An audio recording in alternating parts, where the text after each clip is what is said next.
The best anime villains don't just want to destroy things. They have a logic, a philosophy, that makes you understand them, even when you can't agree with them.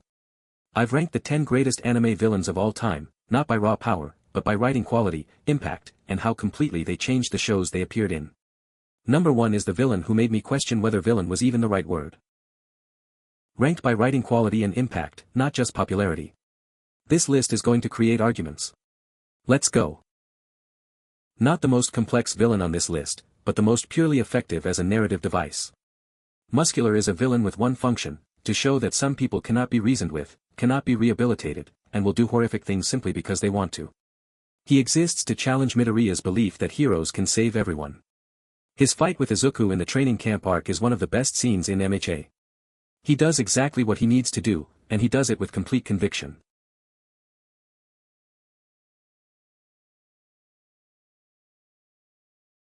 The villain who isn't quite a villain. Or maybe he is. It depends entirely on whether he's found someone interesting to fight. Hisoka is a card-using magician who evaluates every person he meets purely on their potential as an opponent. He protects Gon and Killua specifically because he wants to fight them when they're fully grown and dangerous. His personal threat is constant and completely unpredictable. Every scene he's in, you're not sure what he'll do. That tension is a gift to any show.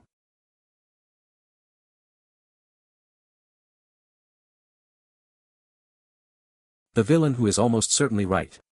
Makishima operates outside the civil system, the AI that measures citizens' criminal potential and acts accordingly.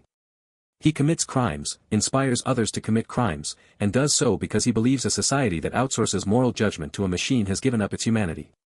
His argument is uncomfortable because it holds up. The show ultimately condemns his methods without disproving his philosophy. That ambiguity is what makes him one of the most intellectually compelling villains in anime.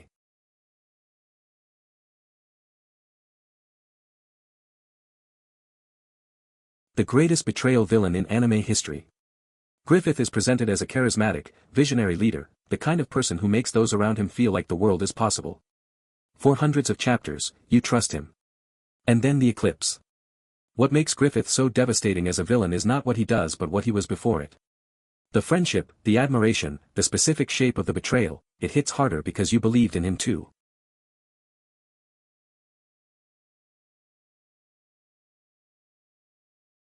The villain who taught a generation what it meant to fear something in a children's anime. Orochimaru wanted immortality and the mastery of all jutsu. He experimented on children. He occupied other people's bodies.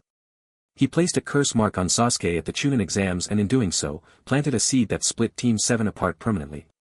His redesign in Boruto, now something more morally gray, is one of the most interesting character evolutions in the franchise. But the original Orochimaru remains one of the most effective horror villains in shonen. The villain who evolved past villainy and became something more complicated.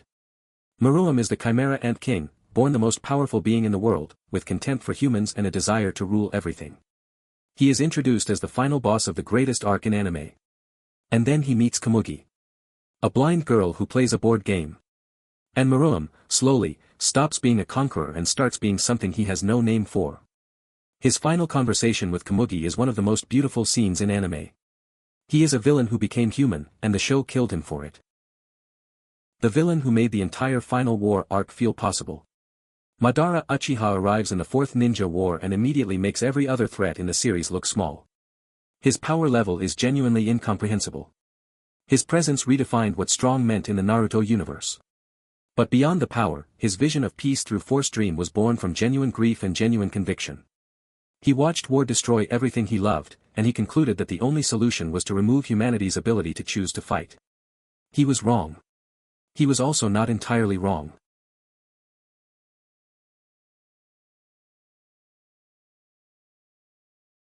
The most important thing about Light Yagami, he started as the protagonist. A genius high schooler finds a notebook that kills anyone whose name is written in it. He decides to use it to build a better world by eliminating criminals. He calls himself Kira and becomes a god in his own mind. Death Note is a tragedy about a brilliant person who makes one fundamental error, believing that being smart is the same as being right. Light's decline from idealistic reformer to narcissistic murderer is one of the greatest character arcs in anime. The moment the apple falls is the best villain introduction in anime history.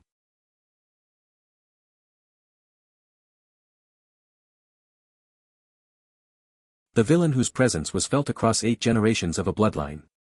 Dio enters the Joestar household as an orphan child and immediately begins dismantling every good thing he finds. His motivation is purely self-interest, pure domination, pure will, and the show never tries to make you understand him, because some people are simply that. Dio became a cultural icon. Entered the vocabulary. The Road Roller. The Za Warudo. Every JoJo generation was shaped by the shadow of what he did in Phantom Blood. He didn't need complexity. He needed presence. Nobody in anime has more of it.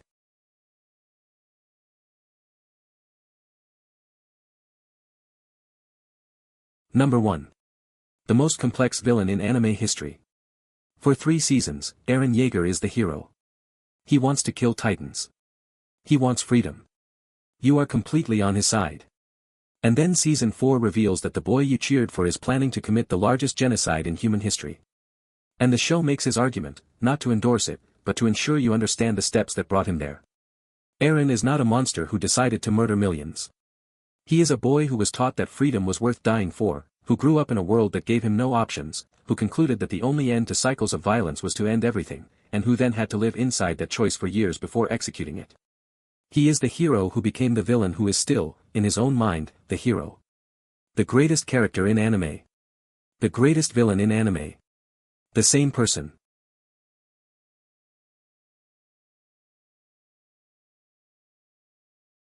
Ten villains. The greatest of the medium. Drop in the comments who you think should be number 1, and who I unfairly left off this list.